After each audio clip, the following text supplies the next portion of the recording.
साथियों, संविधान की प्रस्तावना के 10 इम्पॉर्टेंट वर्ड आज के इस वीडियो में डिस्कस करेंगे। तो सबसे पहले हम लोगों को जानने की ज़रूरत है कि संविधान की प्रस्तावना होता क्या है। तो सुनिएगा।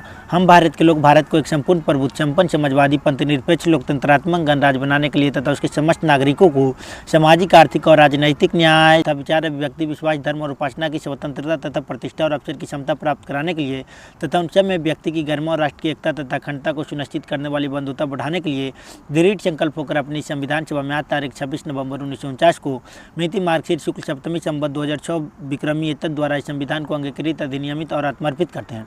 साथियों, ये संविधान की प्रस्तावना को मैंने पढ़ा और संविधान की प्रस्तावना में क्या क्या इंपॉर्टेंट वर्ड है जो अपने देश के नागरिक को और हम लोगों को समझना चाहिए as a student, as a youth person. साथियों, सबसे पहले तो आता है हम भारत के लोग, यानी कि हम भारत के लोग, विदेश के लोग नहीं, हम भारत में जितने लोग हैं सभी के लिए हम भारत के लोग भारत को एक संपूर्ण प्रभुत्व, संपन्न, समाजवादी। साथियों, संपूर्ण प्रभुत्व, संपन्न समाजवादी का मतलब यह होता है कि संपूर्ण प्रभुत्व मतलब खुद पे डिपेंडेंट।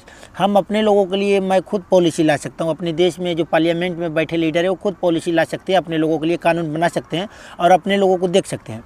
अब बात आता है समाजवादी। तो समाजवादी का मतलब होता है साथियों कि एक ऐसा समाज क्रिएट करने की ज़रूरत है जहाँ भाईचारा हो, जहाँ सब एक दूसरे को भाई के नज़र से देखें, जातिवाद, छुआछूत जैसे चीज़ें ना हो। हम भारत के लोग भारत को एक संपूर्ण प्रभुत्व, संपन्न, समाजवादी, पंथनिरपेक्ष के मतलब होता है साथियों सेकुलरिज्म। सेकुलरिज्म का मतलब होता है पंथनिरपेक्ष, धर्मनिरपेक्ष, सेकुलरिज्म, ये सब एक ही होता है। मान लीजिए साथियों, इसका मतलब होता है आप किसी भी धर्म को मानिए, इससे कोई दिक्कत नहीं है, लेकिन दूसरे धर्म के लोगों को गाइए, आप अपना धर्म को मानने के लिए स्वतंत्र थे। अब बात आता है पंथनिरपेक्ष, लोकतंत्रात्मक। तो लोकतंत्रात्मक मतलब आप लोग समझ ही रहे हैं कि अपना देश जो है लोकतंत्रात्मक मतलब लोगों का देश है। अपने देश में जो सरकार चुना जाता है वो लोगों के माध्यम से चुना जाता है। इलेक्टेड पर्सन होते हैं, बैलेट के द्वारा, ईवीएम के द्वारा चुनाव होता है, लोग वोट करते हैं। तो कहीं ना कहीं लोकतंत्रात्मक डेमोक्रेसी का मतलब आप समझ गए होंगे।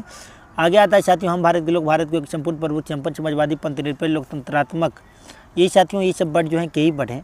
साथियों, इसके आगे आने वाले जो शब्द हैं सामाजिक, आर्थिक और राजनीतिक न्याय का मतलब आप समझ ही रहे हैं कि इस देश के प्रत्येक व्यक्ति को भी, राजनीतिक न्याय का मतलब होता है साथियों इस देश के प्रत्येक व्यक्ति को वोट देने का अधिकार। आर्थिक न्याय का मतलब होता है साथियों कि उसके साथ भी आर्थिक न्याय हो, उसे भी जब एक किसान है तो किसान जब अपना खेती कर रहा हो, फसल उगा रहा हो, तो उसके फसल के जो एक्चुअली रेट है, जो उस फसल के दाम है, मूल दाम है, उसे मिलना चाहिए।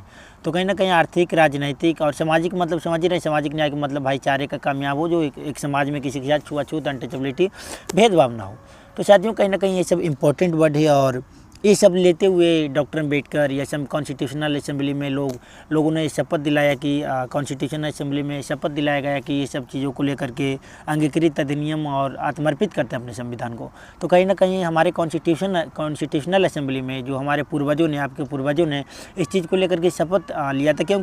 तो कहीं ना कहीं साथियों उनका जो योगदान है, जो शपथ लिए हैं, ये सब चीज़ों को हम लोगों को भूलने की ज़रूरत नहीं है। और सामाजिक, आर्थिक, राजनीतिक न्याय जो मैं 3 वर्ड आपको एक्सप्लेन किया, या भाईचारे का कामयाब हो, भाईचारा जैसे समाज क्रिएट हो, तो ये सब शब्दों को सरकार के ध्यान में रखना चाहिए। हमें शब्द सरकार देखे और उसके बाद शासन करे।